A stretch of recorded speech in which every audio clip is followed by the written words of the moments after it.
سلام کا جواب دیتے ہیں۔ نعرہ تکبیر، نعرہ رسالت، نعرہ رسالت، نعرہ حیدری، نعرہ غوثیہ، جیوے جیوے جیوے جیوے اللہ محمد پنجتن پاک فیضان اولیاء۔ اور اسی طریقے سے پھر حضرت عبدالحق محدث دہلوی رحمۃ اللہ علیہ وہ بھی اس حدیث کی شرح فرماتے ہیں۔ آپ کیا فرماتے ہیں کہ جب بندہ وہ فرماتے ہیں کہ میں جب کوئی نہ ہو مجھ پر سلام کرو، میں سلام کا جواب دوں گا۔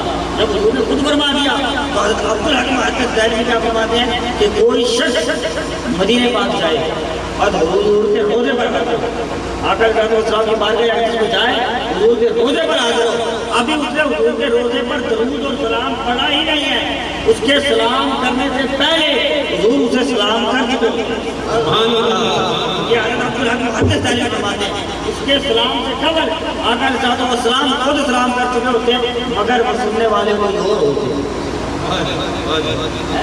آنکھ والا تیرے ذوق کا تماشا دیکھے، دیدہ ایک اور کو کیا نظر آئے، کیا دیکھے؟ یہ تو جو آنکھ والے ہوتے ہیں وہی دیکھتے ہیں۔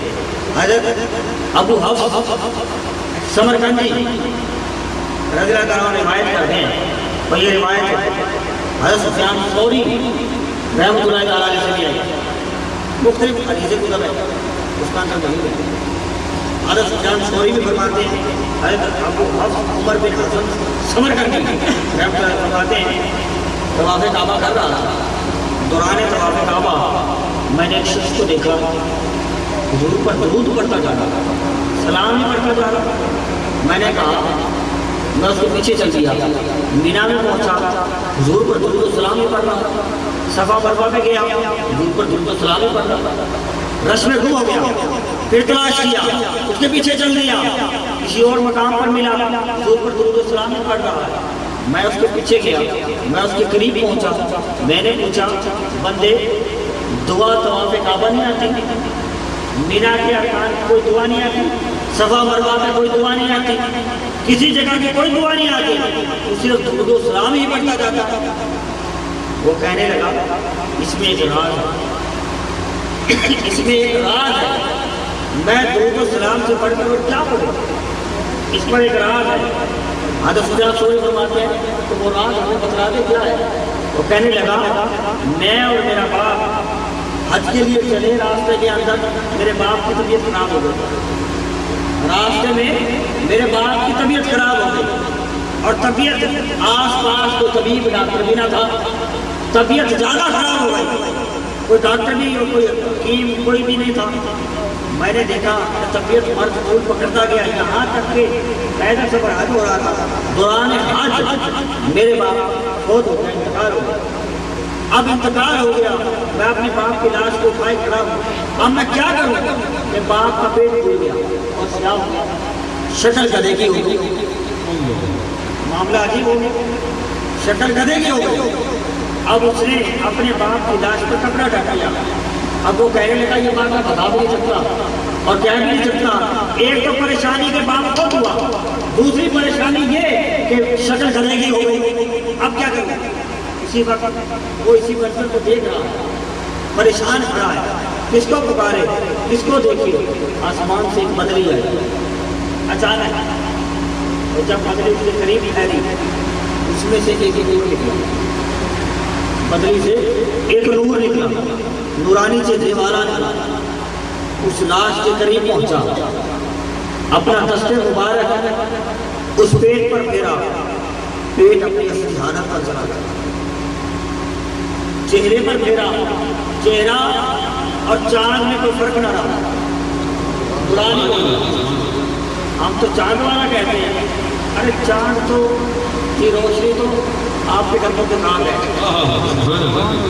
چاند کا نور ایسے تو ہزار ہو، آقا جیسا حسن تو کسی میں پایا ہی کوئی نہیں، تمام حسن والے آپ پر قربان ہیں، آپ کا حسن تو جمال اتنا کوئی دیکھ ہی نہیں سکتا۔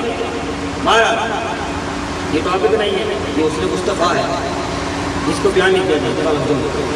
ہمارا دست مبارک میرا گدھے کی شکل اپنی حالت میں آ گئی اور چہرہ چودھری کے چاند کی طرح چمک اٹھا، وہ واپس پٹری میں جانے لگے، قدموں سے لپٹ کر اس شخص نے کہا مصیبت کے وقت میری پریشانی دور فرمائی ہے کون؟ مصیبت کے وقت میری پریشانی دور فرمائی آپ ہیں کون؟ اور فرماتے ہیں محمد مصطفیٰ ہوں، میں محمد مصطفیٰ ہوں۔ ہوا کیا کہ یہ بندہ تیرا باپ ہے، گناہوں کے سبب چہرہ گدھے کا ہو گیا، اعمال میں کمی تھی، اعمال اچھے نہ تھے، اس اعمال کے سبب چہرہ گدھے کا ہو گیا، مگر ایک عادت تھی، وہ کیا تھی کہ جب یہ رات کو سوتا تھا اس وقت تک نہ سوتا جب تک مجھے یاد نہ کر لے، جب تک مجھے یاد نہ کر لے، اور مجھے یاد کرتا تھا اور درود و سلام پڑھتا تھا اور سو جاتا تھا، مجھے یاد کرتا تھا، درود و سلام پڑھتا تھا اور سو جاتا تھا، بس یہ ایک عمل تھا جس کے سبب میں اس کی مدد کو آتا۔ نعرہ تکبیر، نعرہ رسالت، آمد مصطفیٰ، آمد مصطفیٰ، مکی کی آمد، مدنی کی آمد۔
ان کی محبت سے ان کو پکارے تو وہ ہر جگہ چلے آتے ہیں۔ یہ نہ سوچو کہ وہ آئیں گے تو ٹھہریں گے کہاں، یہ نہ سوچو کہ وہ آئیں گے تو ٹھہریں گے کہاں، وہ تو خوشبو کی طرح دل میں اتر جاتے ہیں۔ یہ نہ سوچو کہ وہ کہاں ٹھہریں گے، وہ تو خوشبو کی طرح دل میں اتر جاتے ہیں۔ ایسی محبت ہم یہاں بھی سنتے ہیں اور وہاں بھی سنتے ہیں۔ جیسے بات مجھے صحیح طریقے سے یاد نہیں ہے، لیکن یاد میں سمجھتا ہوں کہ حضور خود فرماتے ہیں کہ میں زندہ ہوں۔ وہ میں ان نقطے سے بات کر رہا ہوں۔ آپ کو پتہ ہے کہ جو بندہ فوت ہو جاتا ہے، کہ دنیا سے چلا جاتا ہے، تو وہ کیا کرتا ہے کہ اس کی روح پرواز ہو جاتی ہے۔ میں تیسرے پارٹ میں مضامین بتا رہا ہوں، میں اپنی طرف سے عرض نہیں کر رہا، اور بڑی تحقیق کے بعد اور سوچ سمجھ کے ساتھ میں یہ بات بیان کر رہا ہوں۔ ممبر بات کے اوپر غلط حدیث بیان کر نہیں سکتا۔ جب بندہ فوت ہو جاتا ہے تو اس کی فوراً روح جو ہے وہ آسمان پر چلی جاتی ہے۔ آسمان پر بھی شعر پڑھا نا کہ وہ آئیں، ان کے لیے غریب گھر ہے، امیر گھر ہے، یہ دیکھتے جو محبت سے پکارے وہاں چلے آتے ہیں۔ یہ محبت سے پکارے تو صحیح، عمل میں کمی ہے مگر محبت سے محبت ہے۔ عمل میں کمی ہے. خود بخاری شریف کے حدیث بار کا ہے کہ بازار سر مطلب عربی آج ہوا آج کہنے لگا حضور قیامت کب آئے گی؟ تو نے فرمایا قیامت کی کیا تیاری کر رکھی ہے؟ آج کی حضور کوئی تیاری کوئی نہیں, کوئی تیاری کوئی نہیں, نہ نماز نہ روزہ حج کوئی نہیں ہے کہ اس کی بارگاہ پیش کر سکے, نہ کوئی ان پر ناز ہے نہ فخر ہے نہ کچھ ہے, بھائی کوئی نہیں جو ان کی بارگاہ میں اللہ کی بارگاہ پیش کر سکے. پھر کیا ہے؟ انہوں نے فرمایا کہ کیا ہے؟ آج کی رسول اللہ صلی اللہ علیہ وسلم آپ سے محبت ہے, جان سے بڑھ کر ہے, جان سے بڑھ کر ہے, آپ سے محبت ہے. کتاب الایمان بخاری شریف کے اندر حدیث ہے, آپ سے بڑھ کر ہے, جان سے بڑھ کر آپ سے محبت ہے. اتنی محبت ہے, جان دے دو آپ کو فرمائے کرو تیرے نام میں جا پھرا, بس ایک جان دو جہاں فدا, دو جہاں سے بھی جی نہیں جی بھرا, کرو کیا کروڑو جانے کروڑو